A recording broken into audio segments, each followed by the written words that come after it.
ইসরাফিল আলাইহিস সালাম যখন সিংহাফু দিবে, যখন কিয়ামতের আওয়াজ হয়ে যাবে, কুল্লু মান আলাইহা ফান ওয়া ইয়াবকা ওয়াজহু রাব্বিকা যুল জালালি ওয়াল ইকরাম। যখন সব ধ্বংস হয়ে যাবে ও যুবক ভাইয়েরা আমার, তখন সকল মানুষ বলবে ওয়াকালাল ইনসানু মা লাহা, কি হইল, পাহাড়গুলা উড়ে গেল কেন, মানুষগুলা ছিন্ন ভিন্ন হয়ে গেল কেন? এবার আল্লাহ বলবে, আমি আল্লাহ পৃথিবী বানাইছি, আমি আল্লাহ শেষ করে দিচ্ছি। একটা বার খেয়াল করে দেখেন, এরপরে সব মানুষ কিয়ামতের দিন লন্ডভন্ড হয়ে যাবে। ও বন্ধু, বন্ধু রে, কিয়ামত বড় কঠিন হবে। সেই দিন কোনো মায়ের পেটের মধ্যে 3 দিনের গর্ভবতী 3 দিনের বাচ্চা থাকবে। কিয়ামতের নাড়াচাড়ার কারণে, উলটপালট হয়ে যাওয়ার কারণে মার পেটের বাচ্চা ডেলিভারি হয়ে নিচে পড়ে যাবে। 6 মাসের বাচ্চা ডেলিভারি হয়ে নিচে পড়ে যাবে। 7 মাসের বাচ্চা ডেলিভারি হয়ে নিচে পড়ে যাবে। ও বন্ধুরে, বন্ধুরে, ও বাবা, এবার মানুষ বলবে, কি ব্যাপার, আকাশটা কাঁপতেছে কেন, জমিনটা নাচতেছে কেন, ইজা জুলজিলাতিল আরদু জিলজালাহা, সবগুলা কাঁপতেছে কেন, ইজা সামাউ ফাতরাত, আকাশটা ছিদ্র হইল কেন, ওয়া ইজাল কাওয়াকিবু কাসরাত, তারকাগুলো খুলে খুলে পড়ে গেল কেন, ওয়া ইজাল কুবুরু বুসিরাত, কবর দিকে মানুষ উঠলো কেন, ওয়া ইজাল বিহারু ফুজ্জিরাত, নদীর মধ্যে সুনামি শুরু হয়ে গেল, ইয়াউমা ইয়াকুরুন নাসু কাল ফারাশিল মাবসুস, মানুষগুলো তোলার মতো উড়ে গেল কেন, ওয়া তাকুনুল জিবালু কাল ইহনিল মানফুস, দুনিয়ার পাহাড়গুলো আকাশে উড়ে গেল কেন? ও বন্ধু, এমন একটা লন্ডভন্ড শুরু হয়ে যাবে গো, এই মুহূর্তে দুনিয়া লয় হয়ে যাবে, দুনিয়া কিয়ামত হয়ে যাবে। যিনি ছিলেন, তিনি আছেন, তিনি থাকবেন, জবান খুলে বলুন তিনি কে? এত সাদের জমিন, এত সাদের আসমান, সব ধ্বংস হয়ে গেল। এরপরে মানুষ নীরব থাকবে, সব পানি পানি হয়ে যাবে। একটা হাদিস আমি নিয়ে আসলাম, এখানে উলামায়ে কেরাম আছেন। এরপরে কি হবে জানেননি? কেউ পানির মধ্যে পড়ে আছে, কেউ আগুনে পড়ে আছে, কেউ ঘরের মধ্যে পড়ে আছে, কেউ কবরে পড়ে আছে। যখন অনেক দিন পানি আর পানি, এরপরে আমার আল্লাহ একটা মাঠ সাজাইবো। এই মাঠের ব্যাপারে বলা হয়, এই মাঠটা হবে শাম সিরিয়ার মধ্যে কিয়ামতের দিন। ওই মাঠটার ভিতরে কি হবে? ইউহশারুন নাসু ইয়াউমাল কিয়ামাতি আলা আরদিন, ওই কিয়ামতের দিন সকল মানুষগুলাকে একটা জমিনের মধ্যে একত্র করা হবে। বাইদা আফরা, ওই ময়দানের মাঠ হবে পুরা মাটির মাঠ, তামার মাঠ হবে, গরম হয়ে যাবে।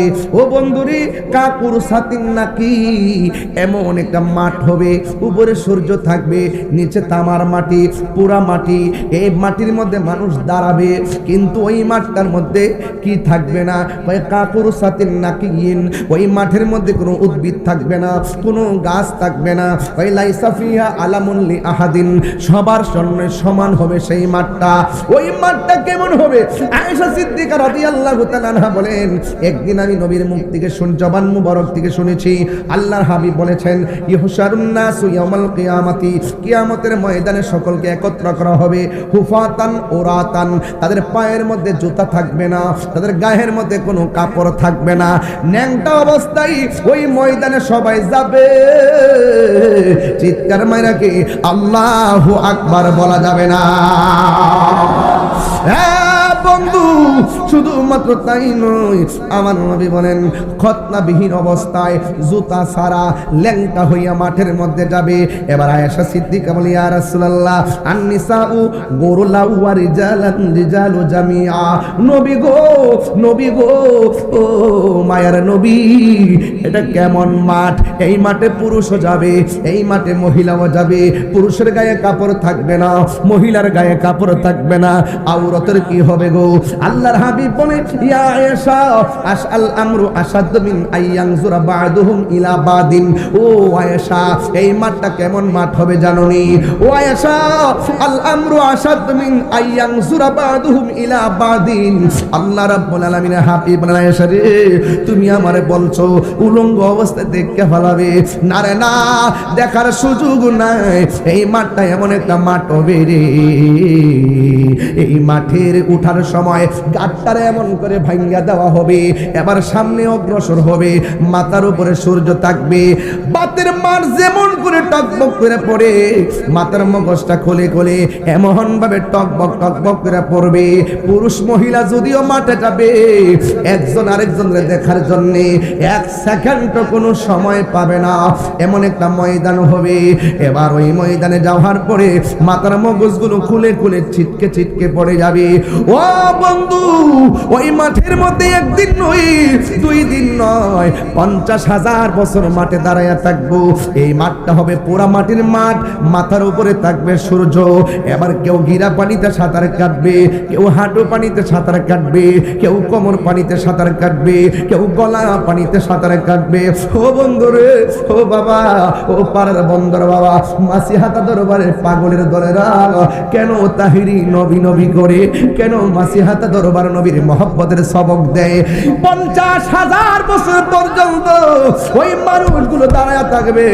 পানিগুলা কিন্তু সাধারণ মেঘনা নদীর পানির মতো না, এই পানিটা ঘামের পানিটা দুনিয়ার আগুনের চাইতে 70 গুণ গরম। এমন গরম পানির মধ্যে দাঁড়ায় থাকা বড় কঠিন রে। এমন ভাবে দাঁড়াইবো, গিরার গোশতগুলা খুলে খুলে পোল্ট্রি মুরগির পাখনা যেমন করে গরম পানি লাগলে আলাদা হয়ে যায়, এমন ভাবে পায়ের হাড্ডিতে গোশতগুলো আলগা হয়ে যাবে। মানুষের মুখের মধ্যে শুধুমাত্র নাফসি নাফসি এমন ভাবে কাঁদবে, আল্লাহ তার নামটা ধারণ করবে, কিন্তু এই ময়দানে কোন নবী কথা বলতে পারবে না। একমাত্র আমার নবী বলবে, আল্লাহ আমার উম্মতরা আর এমন ভাবে দাঁড় করাইয়া রাখো না, বিচার কাজটা শুরু করো। যার কথার মাধ্যমে আল্লাহ বিচারের কাজটা শুরু করবে তিনি হলো তোমার আমার নবী, রহমাতুল লিল আলামিন।